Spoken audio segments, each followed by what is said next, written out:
Alrighty. So, as everybody's starting to talk about, oh, we're going to get healthy this year and we're going to use peptides and hormones, all that stuff's great, fantastic. Very good idea. Peptides and hormones are really the path to getting where you want to go. I talk about how calories aren't really a thing all the time because the entire body is based on hormones. Fantastic. Well done. Good choice on the peptides and the hormones. However, it is a piece of a larger whole. You can't eat like crap, not work out, not sleep, and take peptides and everything's going to be where you want to go. It's all magic. That's where people start getting messed up. So when we started looking at the damage from the GLP-1s, we started seeing that people had lots of muscle loss because they weren't taking their anabolics. They weren't getting their testosterone, their growth hormones. They weren't getting those up. They weren't working out. They weren't consuming their protein. And so what you have to understand is that these peptides are amazing chain chemicals. They do all sorts of amazing things. They're metabolic tools. They do great things, but they're pieces of a larger set.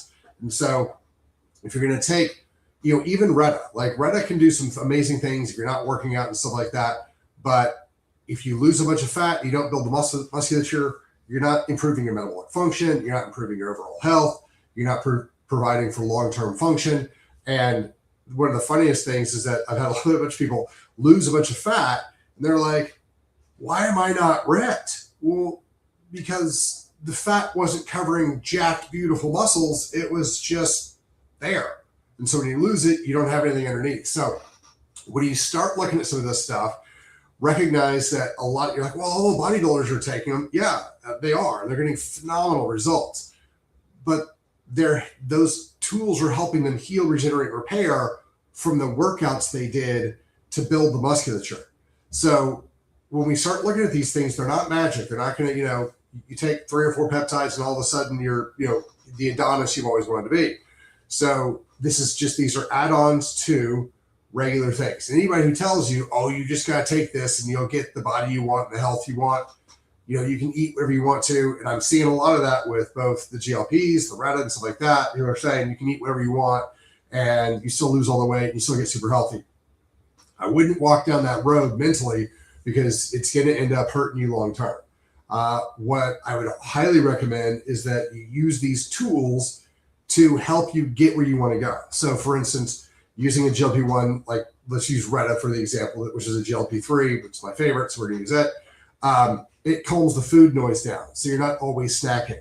And so you can start making a little bit better decisions on what you're eating and, introducing, better proteins, better fats, lower glycemic carbohydrates, kind of figuring out how to kind of construct your diet in a way that is more beneficial to you.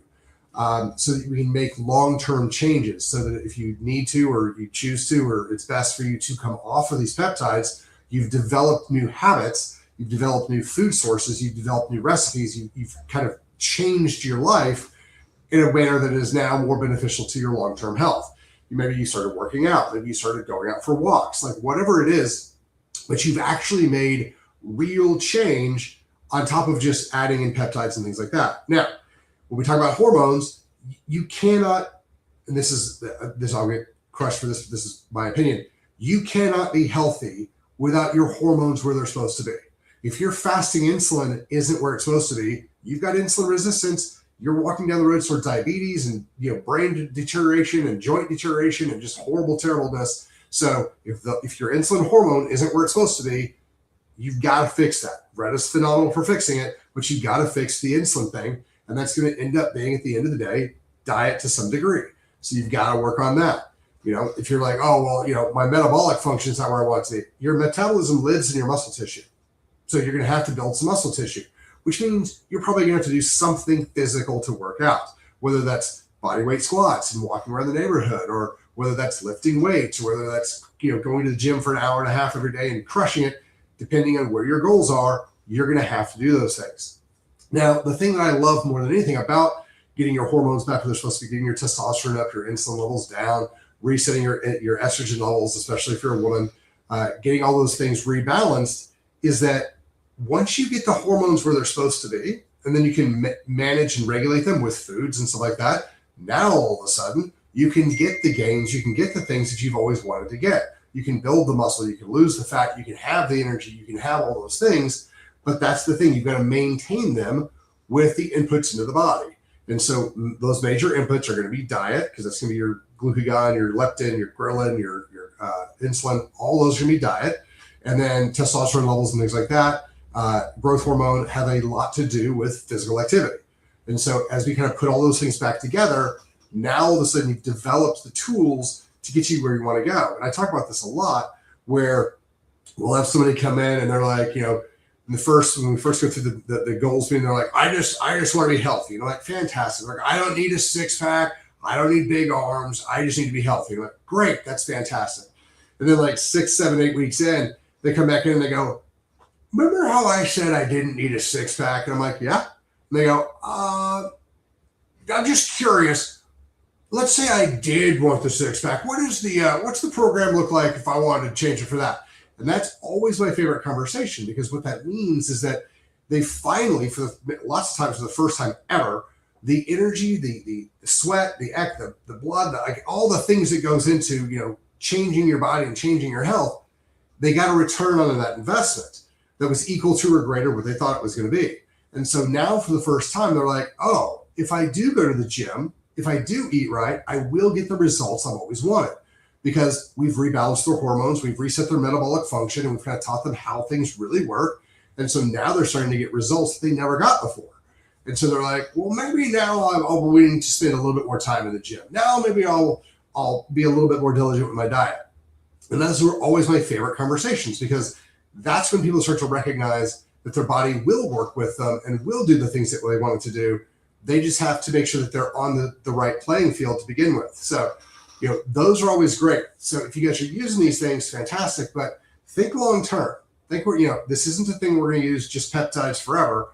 It's, what can be the next step? And I'll tell you, just, spoiler alert, I guess, but you're going to have to do something for physical exercise. Weights are going to be one of the best ones. You're going to have to do something for diet, glycemic function and hormone control based, not caloric based. But what happens when you consume that food from a hormonal standpoint are going to be the best things to do. Get your sleep done. Figure out how to get your sleep in. And those are going to be the things you got to do. And you don't have to go from not working out at all to, an hour in the gym or an hour and a half in the gym doing crazy stuff like what I do. That's fine. Walk around the neighborhood, walk on a treadmill, climb some stairs. Do some body weight squats, start with some stretching. There's lots and lots of things that you can do that will be wildly more beneficial than what you're doing now. And we can start off slow. So regardless of what you're going to do, regardless of what you're going to work with, if you're going to start doing peptides and hormones, do start with hormones. It's going to be really, really beneficial to your long-term function. But sooner or later, you're going to have to add in all the stuff that people say they don't like, which is the diet and the exercise piece. So kind of factor that in your mindset, recognize it's going to be part of it, and we'll kind of move through. So tomorrow we're going to start going through the peptides, the ones that are really, really fun, some of the ones that people have heard about, the ones people have not heard about, some upsides and downsides to the different ones. And if you guys have any questions, hit us up. If there's a peptide that you want to know more about, hit us up, kind of throw that in there, and we'll start walking through it.